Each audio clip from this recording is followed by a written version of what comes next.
Okay, so today, um, the first topic we have to talk about is the surface area. So let me find this here. Sorry about that. Um, there.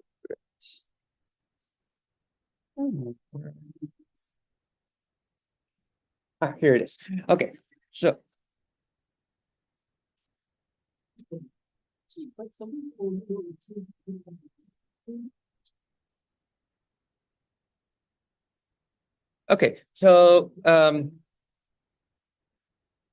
what is the idea for the surface area?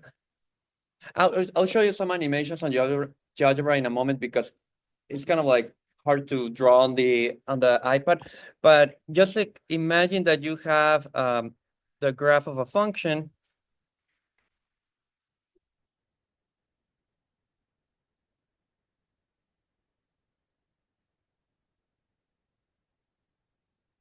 Okay. Well, actually, it's not necessarily as bad to draw. So you have the graph of a function of one variable, and you rotate this graph, but now with respect to the x-axis. So now rotate the graph.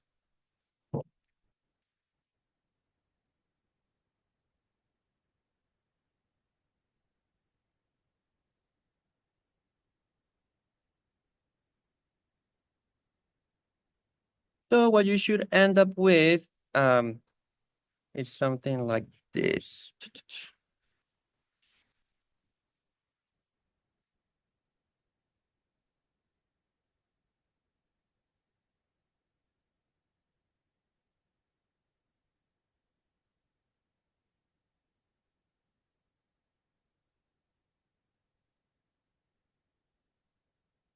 Okay, so let me show you how that looks like on GeoGebra, and I'll get back to the notes in a moment. But the idea is that so you have the curve, or which is in this case given by the graph of the function, and then you start rotating this respect to the x-axis, and that generates a surface of revolution, just as before. And that surface has like an area, which is different from the volume, right? Like so, the volume kind of like refers to like the inside of the surface, like the surface area is just like you know what's on like the outside, like the on the border, like the surface itself. So just to kind of like show you how that looks like. Huh. Which of these two I put this here? I think it's this one. Okay.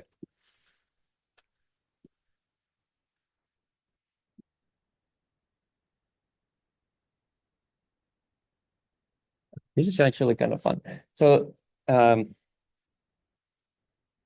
like imagine that's the curve, this is the x-axis, right? And you're going to start rotating this with respect to the x-axis. So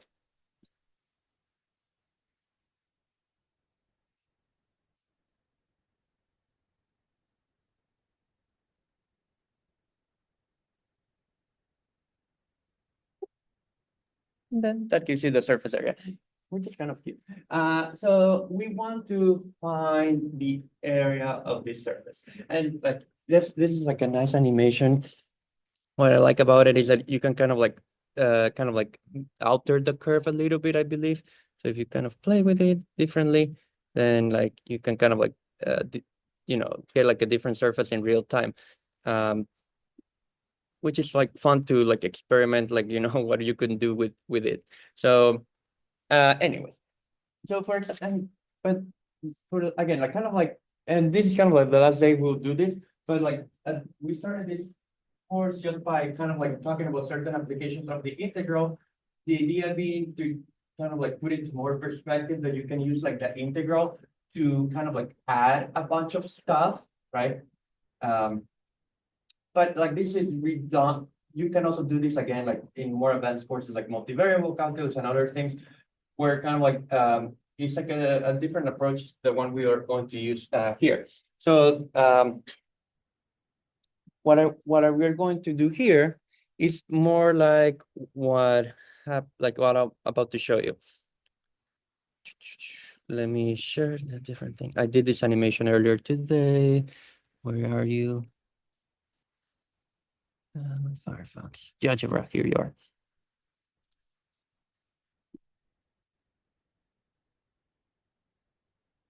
No. What's going on here?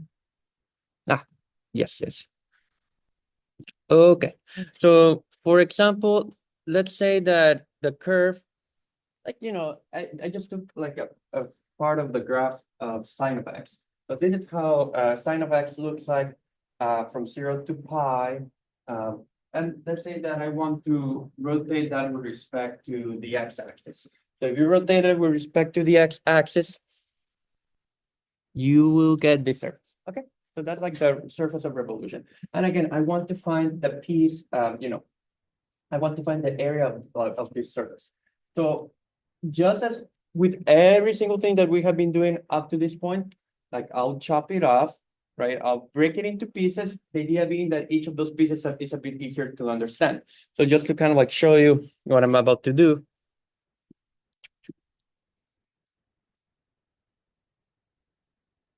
So like imagine, like, again, this was the entire curve that I was rotating. Just imagine that I keep a part of the curve. So I just keep this tiny piece, which if I start moving around, like if I start moving around, that kind of like gives me back the entire curve, right? But I'm just focusing on a tiny amount of the curve. And then I want to rotate this piece, right? So if you rotate that piece, you just get something like this, okay? In fact, I can do it, let me see. If if you don't want to see the lines, I can do it like this. Okay, so I kind of break the curve into mini pieces and I rotate one of the mini pieces. So what I'm going to try to figure out is the area of one of the mini pieces, because if I have a formula for the area of one of the smaller pieces of the surface, or like a mini surface, like, a fragment of the surface, then I can kind of like get the total area by adding up the pieces, like, by adding up the mini areas. And again, what does it mean to add up in this context? It just means that you do like an integral, right? Because you have to imagine that you kind of like chop it off into super tiny slices. Okay, but then all it boils down to is like, let's understand like the area of like a mini piece of the curve. Like, how much, like, if you take a small part of the curve, how much area it generates when you rotate it with respect to the x-axis. Is that kind of making sense? So far so good. And then I'll show you how that looks like in a moment. By the way, for those who came in late, I was just saying that for tomorrow, I'll just post a quiz as an assignment on Canvas. So it will be more like an assignment, and then the recitation will turn into office hours. So you don't have to show up or anything, but if you're kind of stuck on the quiz or the workshop problems that I post anyways, which are the ones that you would have done tomorrow, then you can go to like the office hours and ask about that. Yeah. Well, they will be kind of like optional. Like, so those like will be literally optional. I won't like ask for you to upload them. But you can join into the office hours, like, just to ask before like looking at the solutions. So I'll post the solutions. I guess I'll wait until the end of the day to post the solution so that you have like a full day if you want to check out the workshop problems on your own. Yeah. Oh, the quiz, I mean, I'll post it like, I'll probably post it tonight. So you'll have like that's a full 24. The quiz is just like should take like 10-15 minutes. Like it's one of the two questions like I had written on the assignment. So like, so yeah, like there should be ample time, but yeah, once I usually send you the announcement tonight, like of like the summary of the lecture, I'll create like an announcement for like the quiz and telling you, oh, it's as an assignment, you can upload that. But you'll have like, yeah, to tomorrow to like all of tomorrow to do that. So okay, but that's kind of like the goal here. We want to find like the surface area of one of these pieces. So let's try to understand that, how that works. Again, there are like other ways to kind of like approach the problem, which is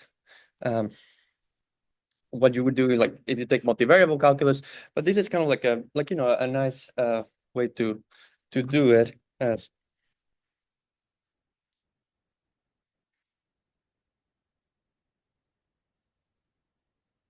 Let's see. Okay. Where is perfect. Okay, so the idea is that we want to find a formula for the surface area obtained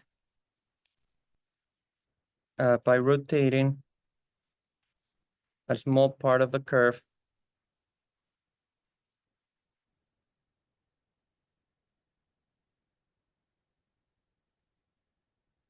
with respect to the x-axis.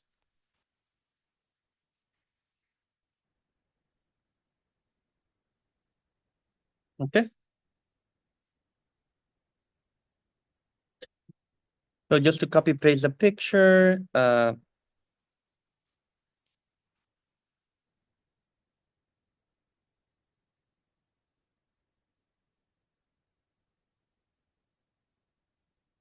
let's say I focus on this piece of the curve. Let's see.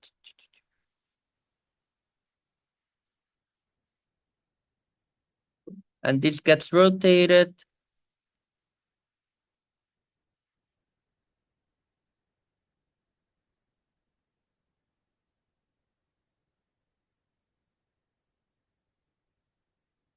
Okay.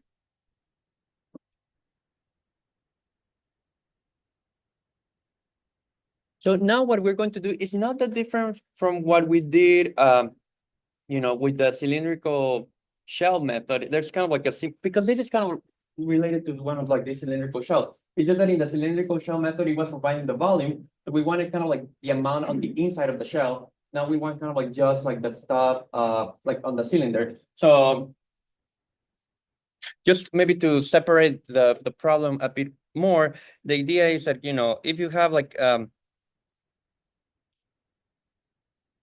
oh, yeah, actually I have a bottle, so this will help to my purposes. So like imagine you had like a cylinder. I'll kind of like draw these like separate, like, abstractly, like,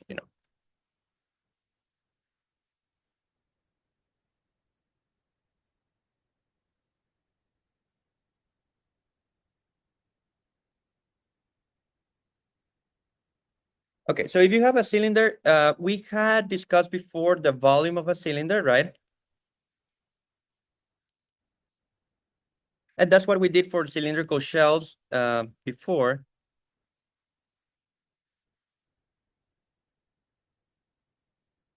So what was the volume of a cylinder? So one way you could think about the volume of a cylinder is that you take the area of the base, right? Like the area of the base is like the disk, and then you kind of like sweep out the disk by an amount h.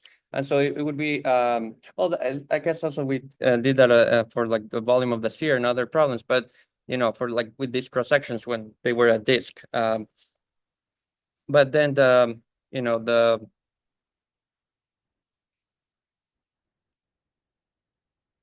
right, is, yeah, I suppose that's fine. Then this would have been pi r squared times h. Okay, so it was times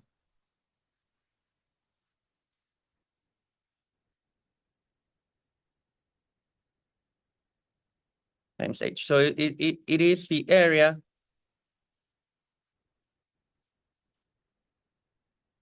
times the height. Okay, but that is not what we want, because now we don't want the volume, right? So like the volume is kind of like the entire stuff on the inside. Uh,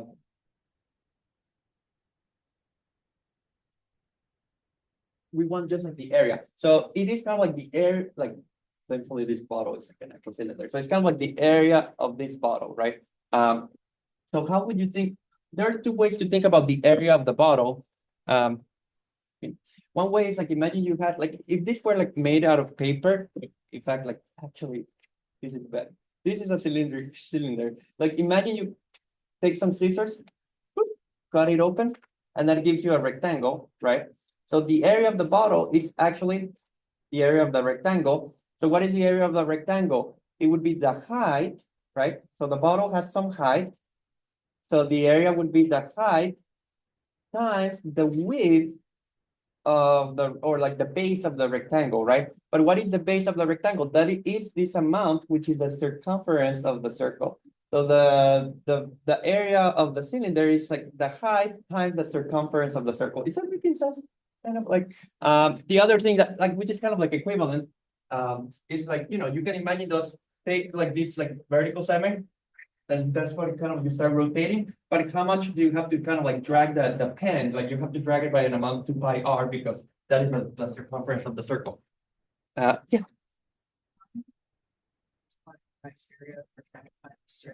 Oh, no, no, like this was for the volume. So that's right. Like, yes, I'm just saying like that was like, it had like a similar spirit, but I'm just trying to actually compare and contrast the two formulas. So this is not the one what we need right now, right? So yes, like this is not for now, right? Like, not, this is not the one that we care about. I'm just trying to kind of like compare them, because sometimes it can be confusing, and there will, like, you know, people will mix up like air, like the surface area with the volume, you know. So this is what we need.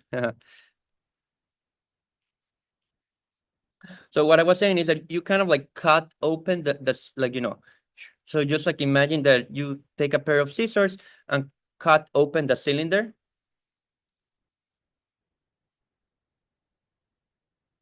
And it becomes a rectangle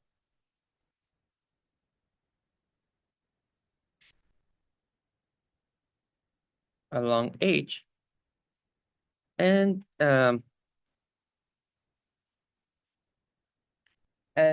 sorry, not R, like, you know, like it becomes 2 pi R, like, you know, it becomes like the circumference of like the rectangle. Sorry, the circumference of the circle, that becomes like that would become like the surface area.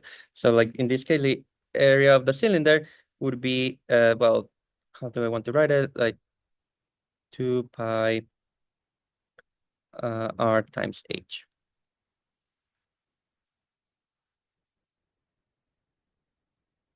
By the way, here, like when you talk about the surface of the cylinder, I really mean kind of like the lateral surface, meaning like I don't care about the top or nor the bottom of the cylinder. It's kind of like it is not closed off. So it's just like the lateral walls. There's no disc at the top nor disc at the bottom, because otherwise you would have to write like add like those areas like pi r squared or 2 pi r squared if you want to include like a cap for like the bottle. It's just like literally like the cylindrical bottle. So imagine like I drilled like the bottom here, and then I'm just asking for the area of what's left. So like just like this, like, you know, the part that got curved off. Okay, that making sense. So I just wanted like the formula in general, but now we can apply it to this case. So in this case,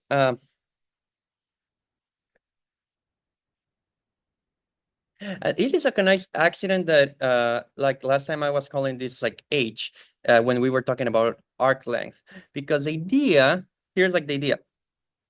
The idea is that in this case, this is what I'm calling H. Okay, but that can be approximated by the length of the curve, which was like, you know, we were talking about last time with the hypotenuse and Pythagoras theorem, like this formula for the length of the curve. So if you remember, like this is like, was like the length of a small part of the curve.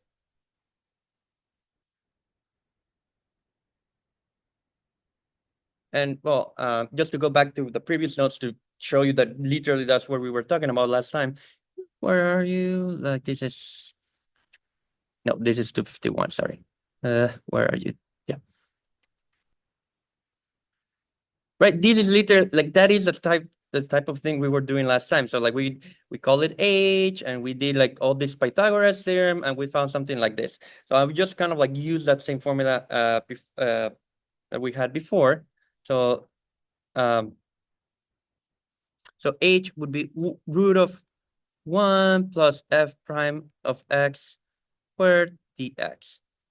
If you think that, like, you know, this was like a really small piece of the curve, so that is kind of like the height of, you know, if you turn, like, if you rotated the cylinder, that's the height of the cylinder, like look upside down. And then the radius, right?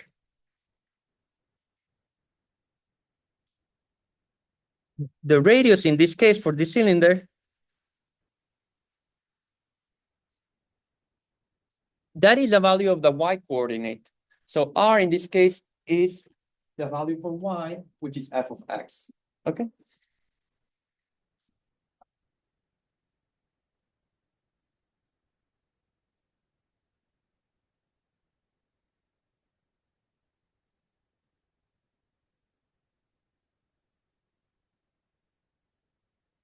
Is that making sense? Questions about that so far so good? And we're more or less done. So like the area, in this case, what is like the area here? The area was 2 pi r times h. We already have r. R is f of x, so it's 2 pi f of x times h. And what is h? H is the root of 1 plus f prime of x squared dx.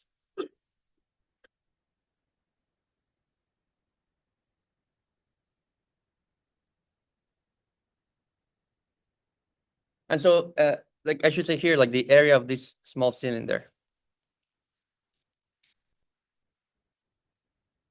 So this is perfect because then the total area is just what you get by adding all these like pieces of area. So like the total area would be like the integral of this, and that's like the answer. So like the surface area, how, and I'll do some examples like now just to show you how that works. Oh, so yeah.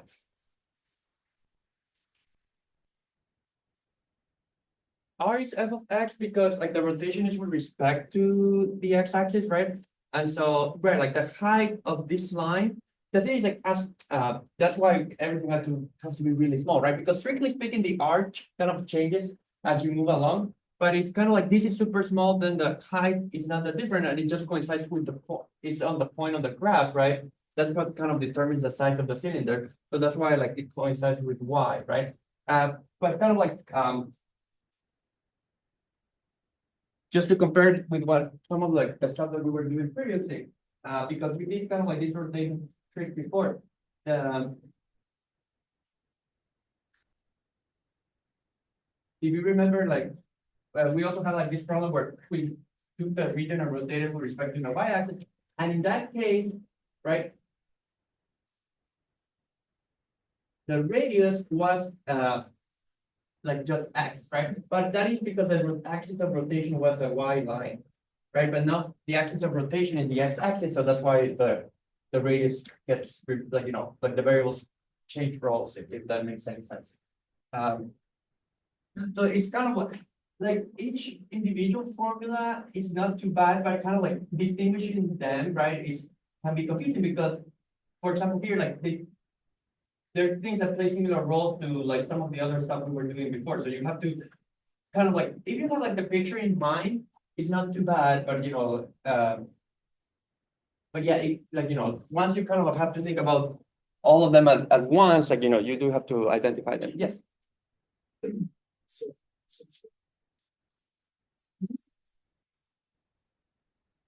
Correct. Yeah. Exactly. And right, and then right, like the integral would then be like sorry, like the total area would be the.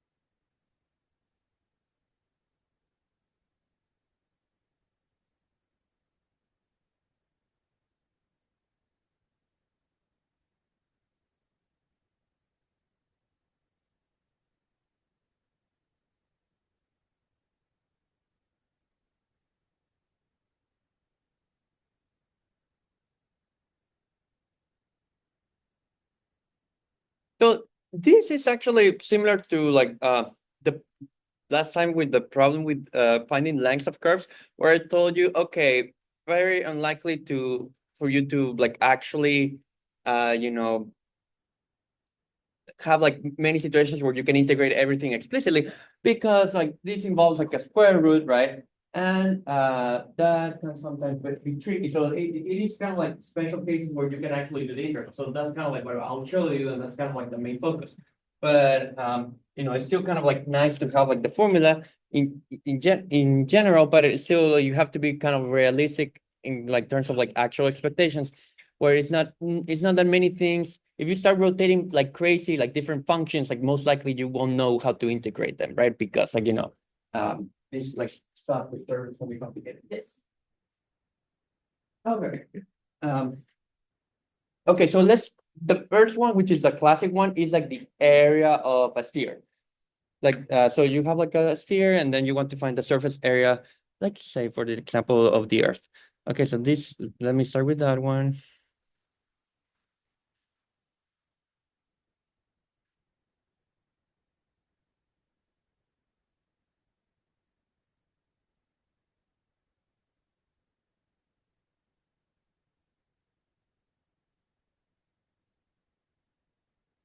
Surface area of a sphere of radius r.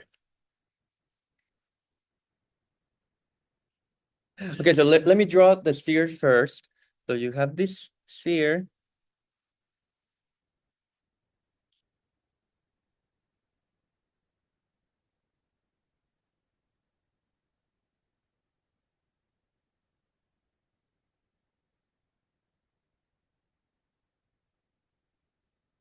You want to find the surface area. We had already found the volume before, if you remember.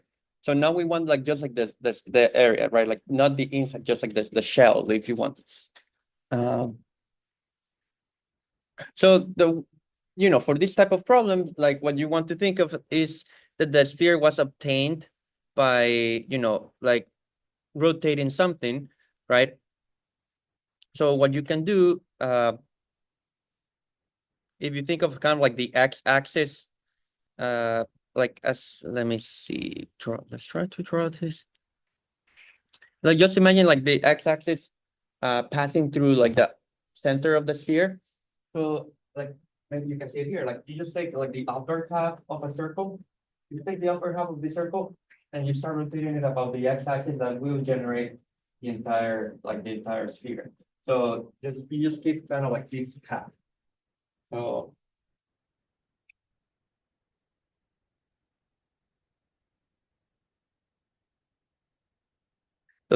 let's say that 0 is here, and then oh,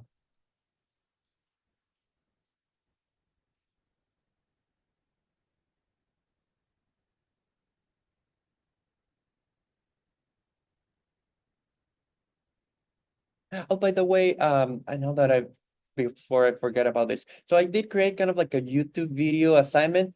Basically, it's on Canvas. It is just like I do like kind of putting like YouTube videos where like you can learn something more like applications or like some uses of like stuff we have covered, but there's not enough time to go into those details. So this is more about like this stuff with the cycloid that I mentioned before, but the videos usually will be like 3-5 minutes long. I'm not counting on anyone's patience to watch like longer videos than that. So like, they would never be that long, but I will try to kind of find something that could be kind of like of broader interest. And you have a limited attempt. So it's more like about watching the video, enjoying it. And, and the question is just like usually like a multiple choice question or two, like nothing crazy. But it's kind of like, if you haven't seen it before, it's kind of like cool because they have like, one of the videos has like 4 curves, and it kind of like puts like some balls like starting at the initial point, and you have to figure out which one would arrive at the bottom first. And if you kind of haven't thought about it, it's kind of like it can go against your intuition which of the curves, like for which curve like the ball will hit the bottom like earlier. So it's kind of like, I mean, I think it's kind of like an interesting thing, but just keep an eye on that. Whenever I create like one of those videos, I'll just send you an announcement, but that's kind of like important, something I wanted to say. So we're going to rotate the upper half of the circle.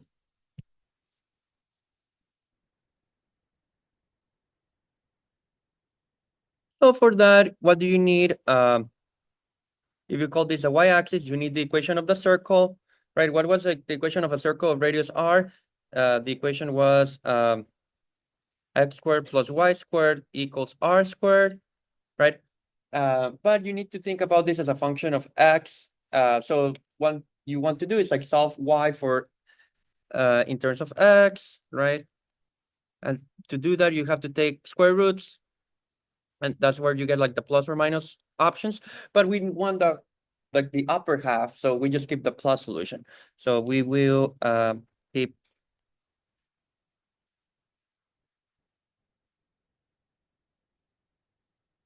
we will use this. So this will be our function we work with.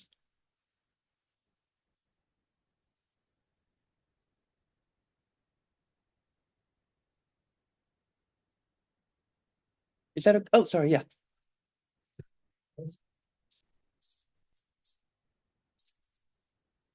Correct, yeah. I mean, it would have worked also if you had chosen like the minus solution, right? But because if you rotate the lower half, it would also generate like that here. But kind of like the philosophy is like avoid negative signs as much as possible, right? So, and of course, here you can cheat a little bit and like be like, oh, everything is kind of symmetric. So I know if I just keep even like a quarter, if I just keep the part of the first quadrant and multiply it like by, Yeah.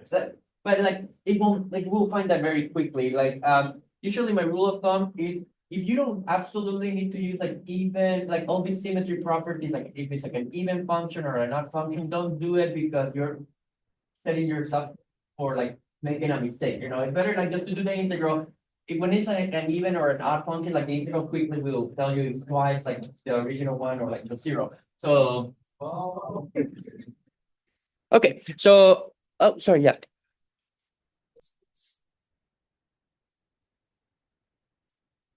Oh no, the bounds for are like because like the variables with respect to x, so it is like the x like if it were in terms of the angle theta, then yes, it would be from negative well from 0 to 5, for example, like if you set it up like that. But because it's with respect to x, the most it moves in the x direction is negative r here and r here, right? So sorry, I forgot to actually show that. So like the integral from will be from negative r to r. Yeah. So that's just because we're like integrating like cylinders going from negative to positive. Correct, correct. Like something. Exactly, yeah. Okay, so what do we need? Okay, so we already have the function. What else do we need? We need the derivative. Okay, so we have to find the derivative of this function, which is not too bad, but you do need to write the function. It's better to write the function in like the exponent notation.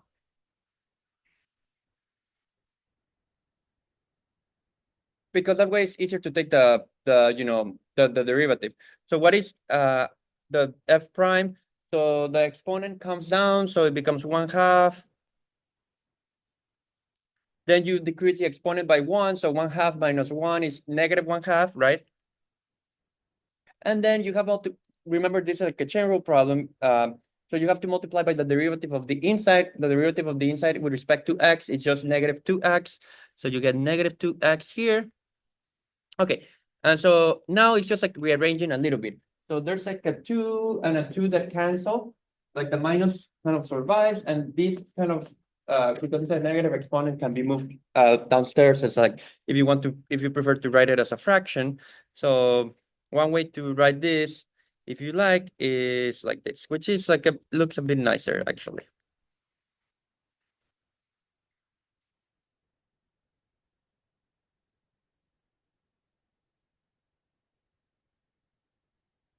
Oh, sorry, were you going to ask me something? Oh, I forgot the minus one. Thank you. Is that what we were going to add? Thanks. Which thankfully I would have been saved because it has to be squared, but yes, I should have put it there. But yeah, in this case, like because it's Pythagoras theorem, like everything is just squared, like for finding the length. So like but yeah, thanks for catching that. Okay, so if you go back to the formula,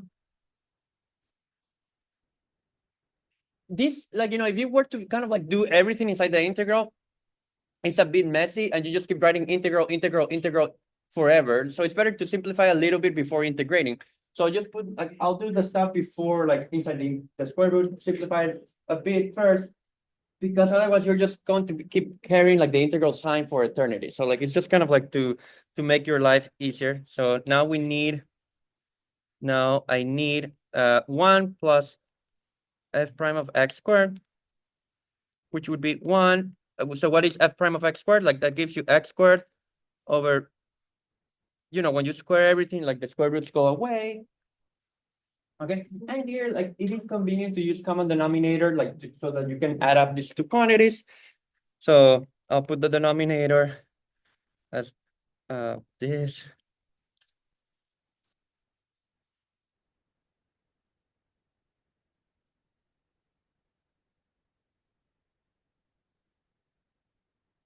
And then this is so the x squares cancel, and then you just get r squared over r squared minus x squared. Is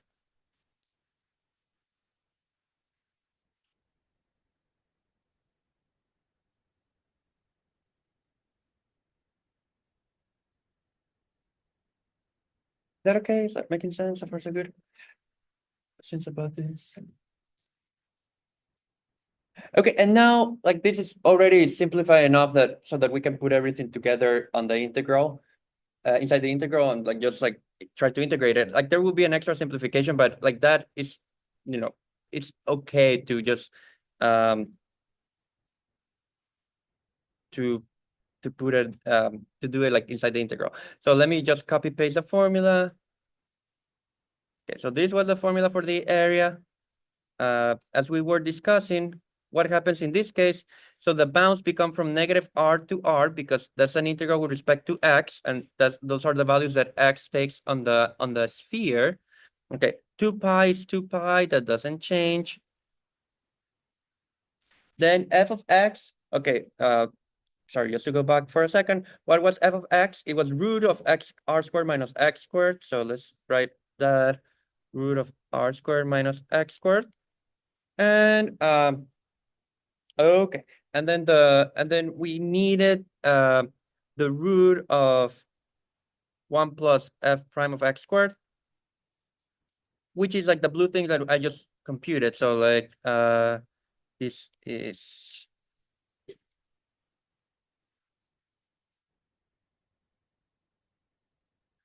that's kind of how this is looking at.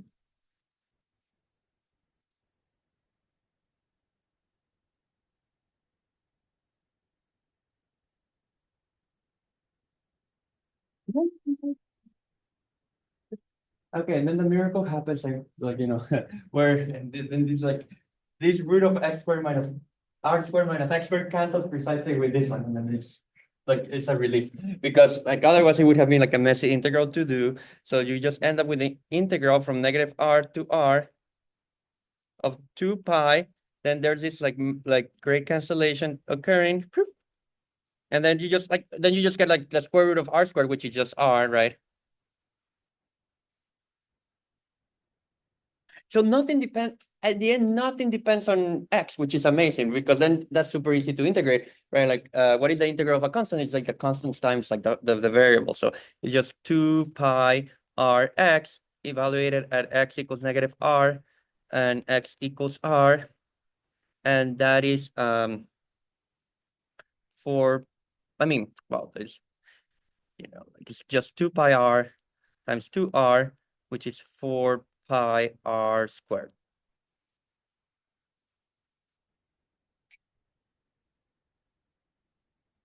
Oh, yes.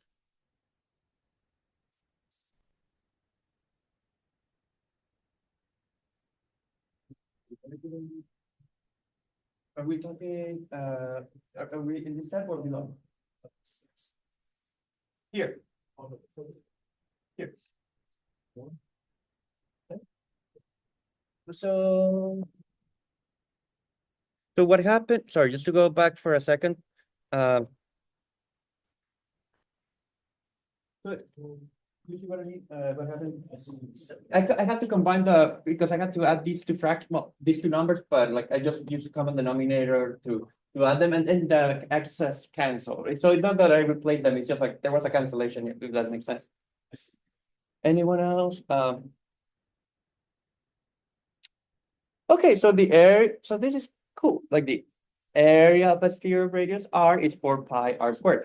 If you, and this is why I like to kind of do this with like these variables or parameters, because that if you keep track of the units, this makes sense because r is radius, which is length. So this is length squared, right? So you know, this has the correct units. Okay, because this has units of area.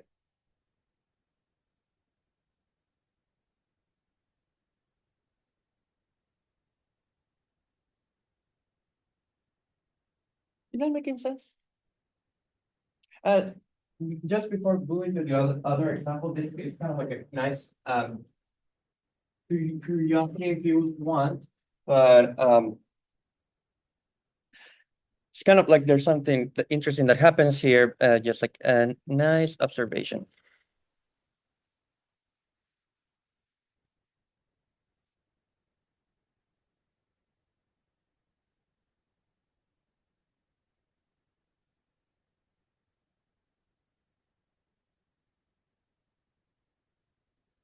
Right. So if you remember when you just have like the circle, right? Well, the area of like the circle, or like the area of the disk, right? The area was pi r squared, right? And the circumference or like the length, right? Uh, is 2 pi r.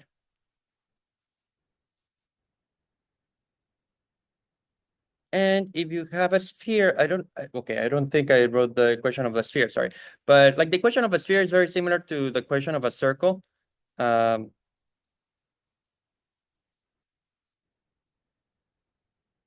so this is like a circle, and this is like a sphere. So the equation of a sphere,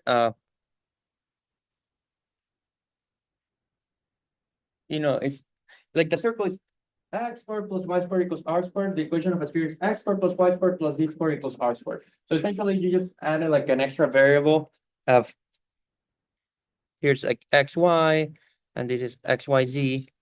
And the equation of the sphere is kind of like more or less the same, but you just like add the extra variable squared to r squared.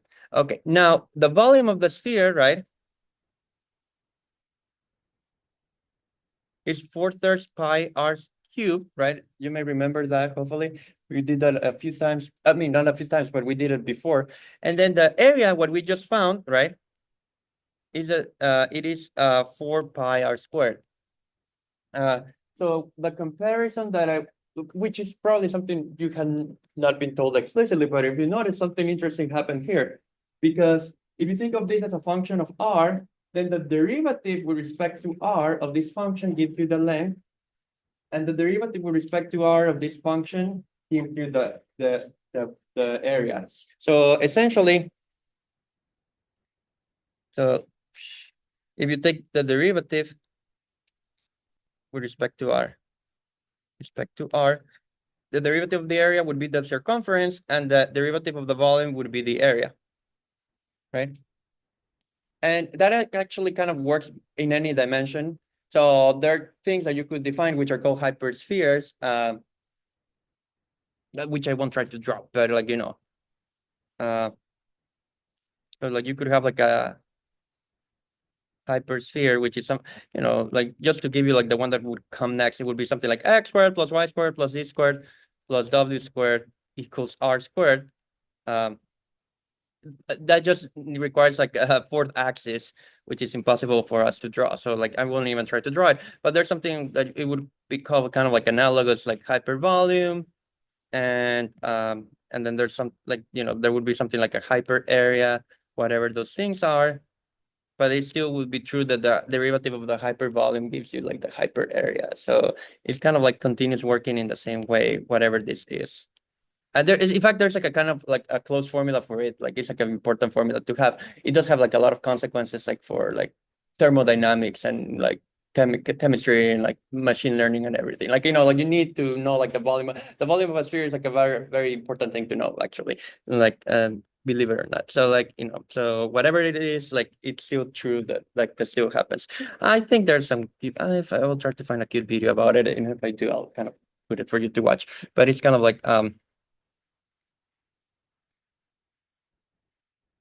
I mean, like just to, I don't know if how many of you have taken a physics class, but like if you have like a particle, it has like a kinetic energy.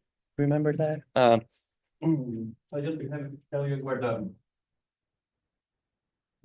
the sphere comes in. Uh,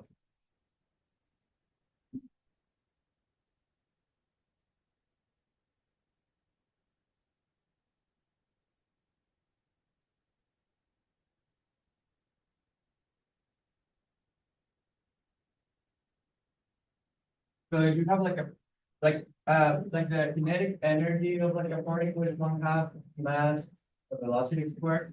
We have seen that before. In 3 dimensions, the velocity square is just like the square, the sum of the squares of like the velocity, like components of the velocity vector. I mean, again, so it will be something like 1 squared plus b2 squared plus 3 squared, right? So what you can have is kind of like a gas.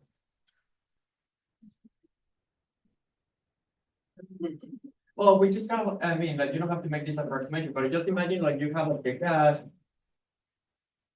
which is made of an insane number of particles, right? Like Avogadro number, like 10 to the 23 or whatever. Each of them has like a kinetic energy, and if there are no interactions between the particles, like if there's no forces between them, then the kinetic energy is conserved if like the collisions are elastic. You have seen that before. So like the total energy would just be like the sum, like the total energy would be kind of like the kinetic energy of the first one, like so it would be like this. Plus the kinetic energy of the second one, which I mean, I'll call them like, how. I mean, of course, like you can introduce better notation to refer to this. Plus, plus, blah, blah, blah, blah, blah, blah, like the kinetic energy of the last one.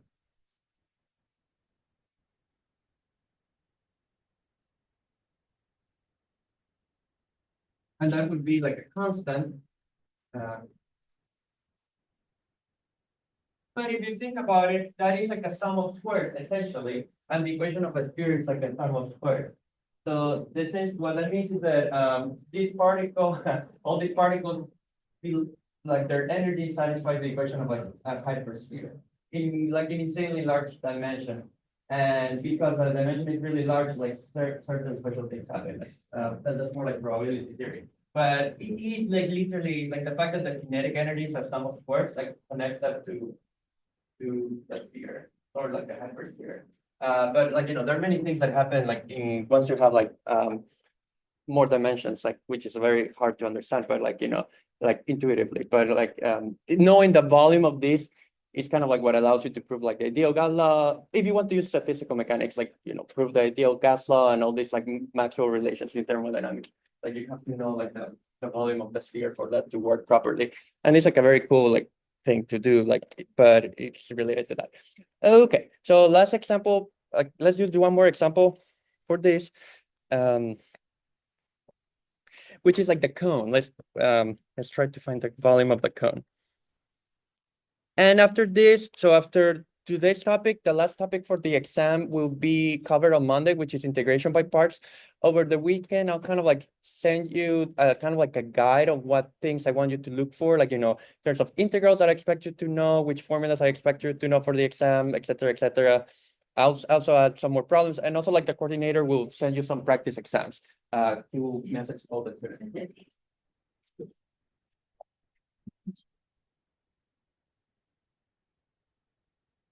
What did you say? What did I put about your part? Oh no, like what I was saying is that with a circle you have like the fact that the derivative of the area is the length, right? Then for a sphere, the derivative of the volume is the area. And then what I'm saying is that that kind of thing happening, there things to work to generalize the sphere, there are generalizations of a sphere, and whatever that generalization is, it still has like this property that the derivative of what you would call the volume equals like the area. That is useful for those types of things, for example. Okay, so the last example that I wanted to do for today is just how to find the volume of the cone. Sorry, not the volume. We already know how to find the volumes of cones, like the area of a cone. So area of cone of radius r, height h. So let me draw the cone first, like this.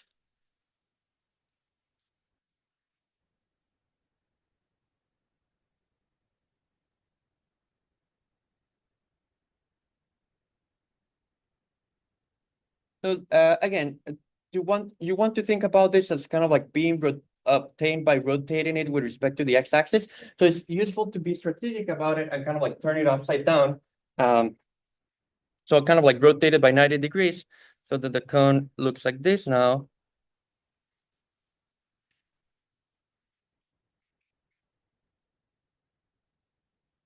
Okay. Because if I draw it that way, then the you know, like I could, like, again, this is where like you have to be a bit creative because you have freedoms to choose how you want to set up like the picture and other things. So you can, it's kind of nice to set it up so that the origin coincides with the vertex of the cone.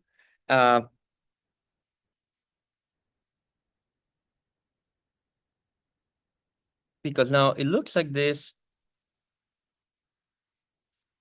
Okay, and from this perspective, it's kind of maybe more clear that what you can do is like rotate this line segment with respect to the x-axis to create like the entire cone. So essentially what I'll focus on is like rotating this line segment, like the kind of like there will be a hypotenuse here. So that's kind of what I'll rotate.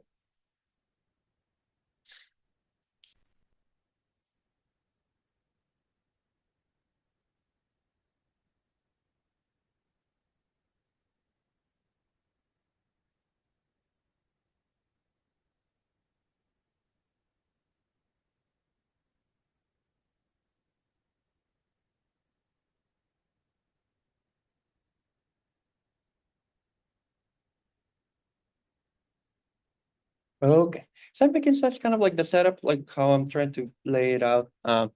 So again, if you think of this as the x-axis and this as the y-axis, essentially what you need to do, this is like now the graph of the function, right? This is what's getting rotated with respect to the x-axis. So what you need to do is find a formula for this line, okay? So we need a formula for the green line.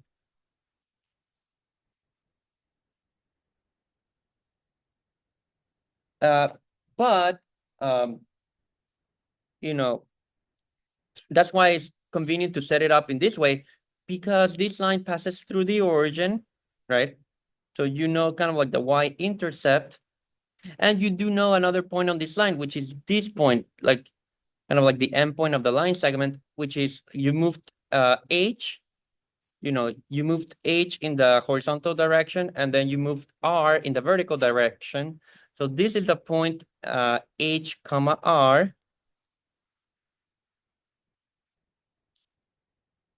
right? And with 2 points, you can find the slope, right, of the line. So what is the slope of this line? It would be like the rise over run, right? So r minus 0 divided by h minus 0, which is r divided by h. That's not too bad, right? So that's a slope. And well, we don't need to worry about the intercept because it's 0, right? It passes through the origin. So the equation of the line is just, y equals mx plus b, but in this case, it just becomes r divided by h times x plus 0. So the function f of x is just r divided by h times x.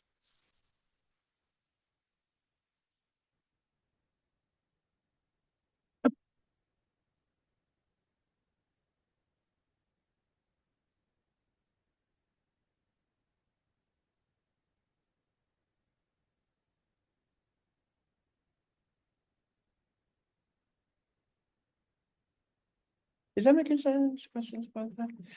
And once you have the function in this case, and this is way easier function because it's aligned than the previous one, then that's ready to go into the integral. Like here, like you don't have to worry too much about like, like simplifying it like we did before. Let me just copy paste like again the formula for the area.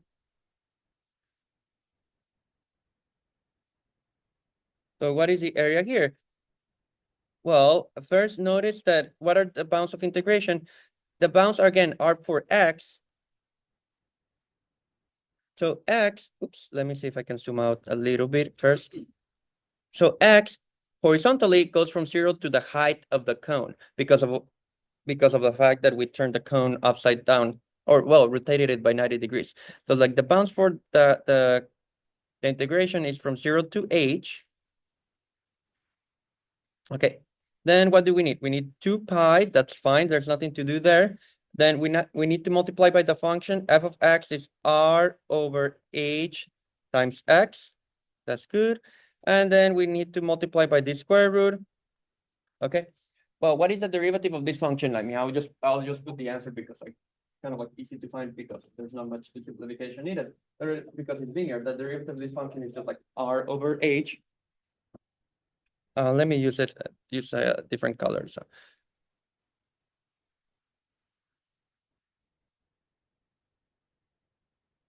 and then this gets integrated with respect to x. Sorry, not with respect. Yeah, with respect to x.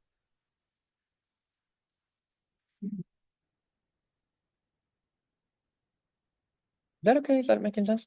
You're almost ready because constant, constant, constant. So like you can take all the constants out and then we can worry about simplifying it so that it looks aesthetically more pleasing. But like the only thing that depends on x here is like the x itself, right? So like let's pull out all the constants. So it's 2 pi r over h. I'll kind of keep them in the same color just to like emphasize that I'm taking out the constants.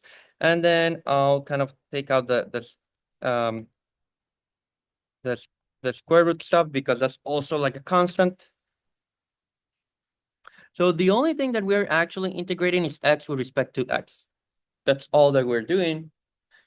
And then let me see here. This looks a little bit off. Okay.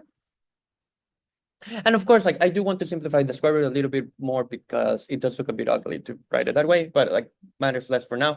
So what is the integral of x with respect to x? It's x squared over 2. So you just end up like, let me kind of put it like this. Yeah, maybe just to kind of like start like rearranging the square root in a way that I want it to be seen. Like I'll kind of like use a common denominator stuff. So that that part looks a bit nicer. And then this integral would be x squared over 2, like evaluated at 0h. Okay. So this is, oops. So this is what? 2 pi r over h. Then this is r squared plus, sorry, h squared plus r squared. Then you can take out the h squared from the denominator. It comes out as an h. And then once you evaluated this is just h squared over 2.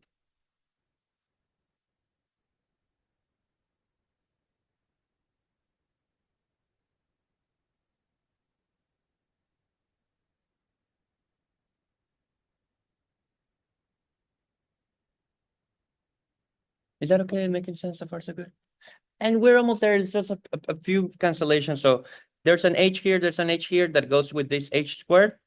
And there's what, like there's a 2 here that goes with this 2, and that's all that you can simplify. So the area ends up being pi r times the root of h squared plus r squared.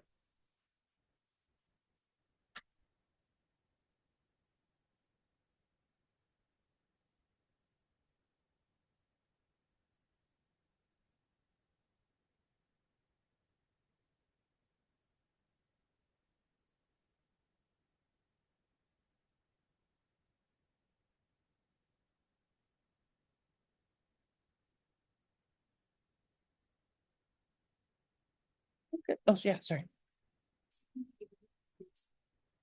Oh, right. So here, the thing is that, yeah, I guess like the problem would have said explicitly without the base, no base included, because then like it's not too bad. Like you just have to like, you would have to add it separately, but the base is going to be a disk, right? So like you would just add pi r squared, and that. But yeah, I kind of more interested like in kind of, yeah, like because like if you add the base, right? Like if you add the base, what's happening? Right, if you include the cone to, yes, but that's a good point. Like I should have like explicitly said that I didn't care for like the base. But if you were to add it, like, and if you think about it as a surface of revolution with respect to the x-axis, it would be the hypotenuse followed by this vertical line. And this is no longer like the graph of a function, right? Because like fails a vertical line test. So I cannot really set it up in the same way, I would have to do what I just did, right? Like I just do first like the hypotenuse part, and then I figure out the line part, like what do you get when you rotate the line, which is like the disk, and then you would add the right. Yeah, yeah. But it's not super like, because we cannot do that part with an integral, this last part. It's not that interesting. Like, so that's why we focus more like on just like the stuff where like the integral kind of like comes into place, if you know what I mean. Um,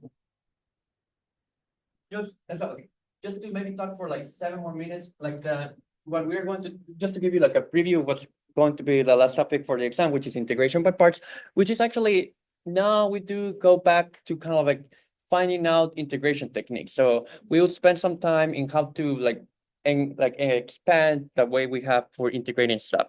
So next time,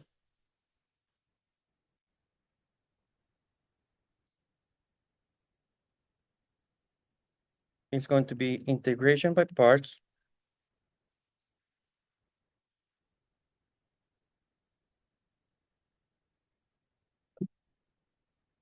And so the idea of like integration by parts is that it's essentially, if you think about the integral rules that you have studied in Calc 1, basically, like for finding antiderivatives, many of them just appear because they are like the opposite of a derivative rule, right? So for example, if you remember, if you have like if you have like a function like x to the n, and you take the derivative with respect to x, you get n times x to the n minus 1, right? And if you went backwards, right, that is how, if you went backwards, taking an integral, like that means, up to a constant, because like there's always like an annoying constant of integration. That would mean that that the integral of, that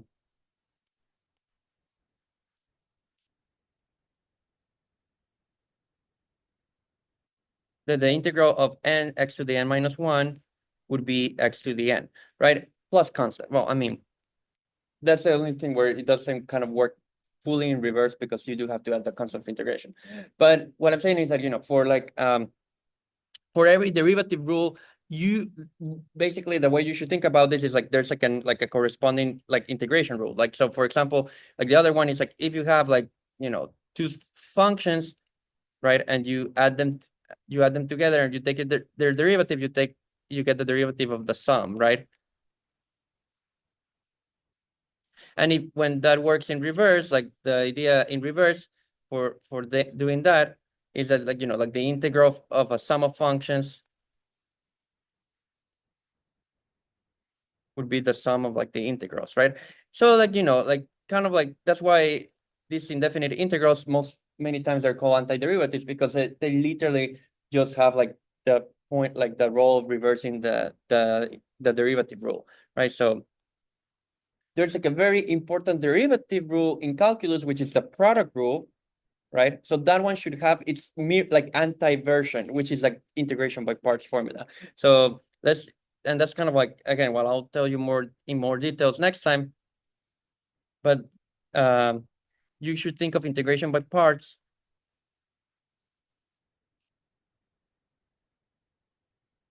is the rule which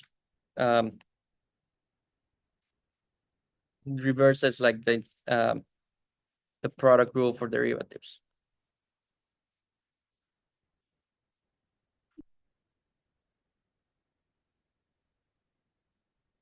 Okay. So just to give you like a 2-minute example, and then I'll kind of like write this more carefully next time. What was like what is the derivative of x times natural log of x? If you were to do like the product rule, and I'll remind you what the product rule is next time, but you take the derivative of the first factor with respect to x, and then do nothing to the second factor, right? And then you do the first factor times the derivative of the second factor, okay? So hopefully you remember this. Let me write it like quickly here in the prime notation, because it's just easier for me to write it down like in shorter time. So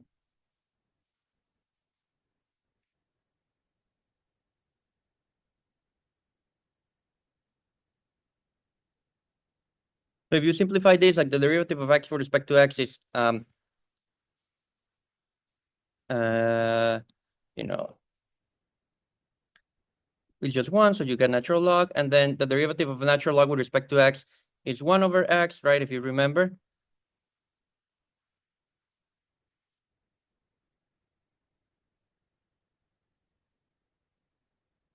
And then these x's cancel, right? That making sense? For a second. And this gives you like a, this, and then again, this is what I will explain next time. Then something kind of weird happens because this allows you to solve, you know, this allows you to solve for natural log in this equation, right? And then you can, and again, I'm writing it in a way that's a little bit like mysterious, but if you kind of subtract one on both sides, that tells you the natural log of x is this derivative minus one, which you would never think about doing that unless you kind of like do it right now. Like I show it to you, because why would you do that, right? It kind of looks a bit complicated. But then that's where the miracle happens, because if you were to integrate both sides with respect to x,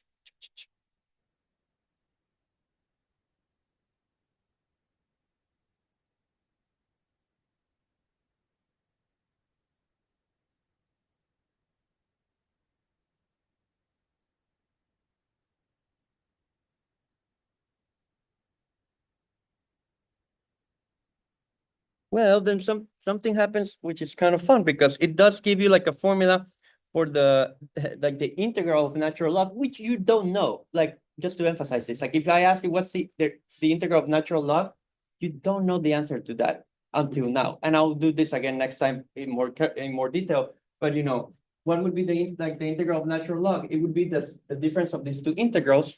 Okay.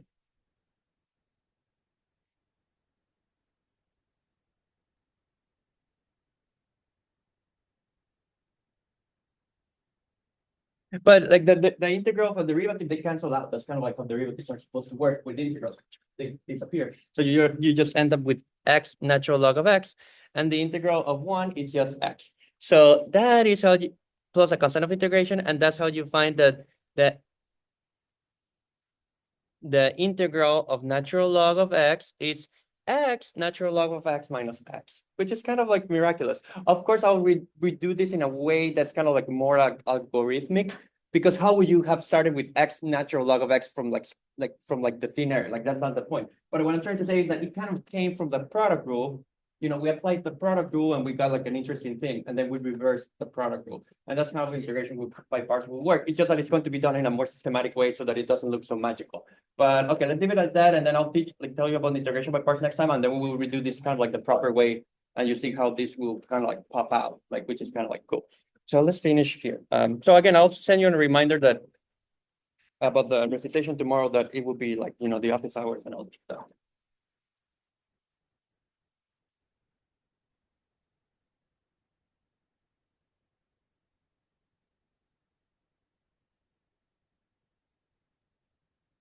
Cancel.